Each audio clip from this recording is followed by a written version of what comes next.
नमस्कार, आप सभी को एक छोटी सी कहानी उन सभी के लिए जिन्हें भविष्य की चिंता अपने वर्तमान से ज़्यादा है। एक बार की बात है, एक सेठ जी एक गांव में रहा करते थे और उस गांव के सबसे ज़्यादा धनी व्यक्ति वही सेठ जी हुआ करते थे। एक दिन सेठ जी अपने शॉप पर बैठे हुए थे और उन्होंने सोचा क्यों ना अपनी संपत्ति का हिसाब पता किया जाए और देखा जाए कि आखिर मेरे पास कितना पैसा है। यही जानने के लिए उन्होंने अपने मुनीम को बुलाया और मुनीम जी से कहा, मुनीम जी मुझे ये बताइए कि आखिर मेरे पास पैसा कितना है। मुनीम जी ने कहा, ठीक है सेठ जी, 2 दिनों में मैं आपको आपकी संपत्ति का हिसाब देता हूँ।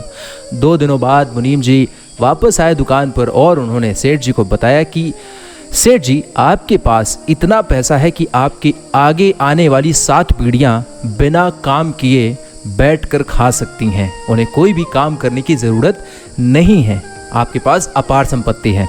कि जानकर सेठ जी बहुत खुश हुए, प्रफुल्लित हुए कि यार चलो मेरे पास बहुत पैसा है। लेकिन अगले ही पल सेठ जी परेशान हो गए।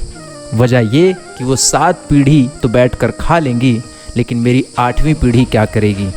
अब सेठ जी 7 पीढ़ी को छोड़ अपनी 8वीं पीढ़ी के बारे में सोचने लगे। दिन प्रतिदिन सेठ जी बस यही सोचते कि आखिर मैं और पैसा कैसे कमाऊं कि मैं अपनी 8वीं और 9वीं और 10वीं पीढ़ी के लिए पैसा कमा कर रख दूं। यही चिंता करते करते सेठ जी रोज इतनी ज़्यादा चिंता करने लगे कि वो अब बीमार रहने लगे। अब उनका काम धंधे में मन नहीं लगने लगा, वो अब बिस्तर पर लगने लगे। तो एक दिन उनका एक मित्र उनसे मिलने आता है और उनसे पूछता है कि भाई क्या हुआ, आखिर ऐसा क्या वजह हो गई कि तुम इतना परेशान रहने लगे और बीमार हो गए अचानक से।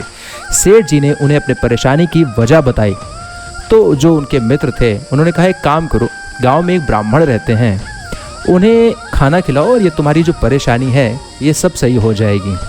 तुम्हें जितनी भी चिंताएं हैं, तुम्हारी जो बीमारी है, ये सब सही हो जाएगा। बस एक बार उन ब्राह्मण को खाना खिला दो। सेठ जी ने कहा ठीक है। सेठ जी अगले ही दिन उन ब्राह्मण के पास पहुंचते हैं थाल लेकर, खाना लेकर, और कहते हैं, ब्राह्मण देव आपके लिए आज मैं भोजन लाया हूँ, ये भोजन आप कर लीजिए। ब्राह्मण देव ने कहा, आपका धन्यवाद, रख दीजिए भोजन।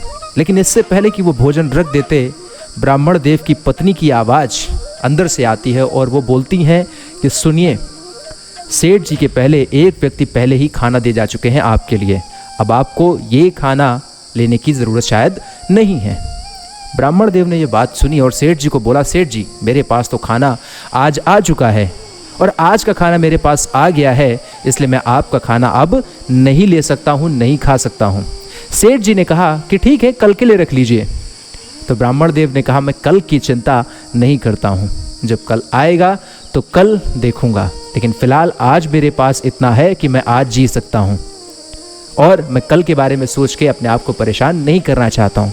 जैसे ही ये बात ब्राह्मण देव ने उन सेठ जी से कही, सेठ जी को समझ में आया कि मेरी चिंता का असली विषय मेरा भविष्य के बारे में ज़रूरत से ज़्यादा सोचना है। तो आप भी अपने भविष्य की चिंता कीजिए, लेकिन इतनी नहीं कि अपना वर्तमान खराब हो जाए, परेशानी क्रिएट हो।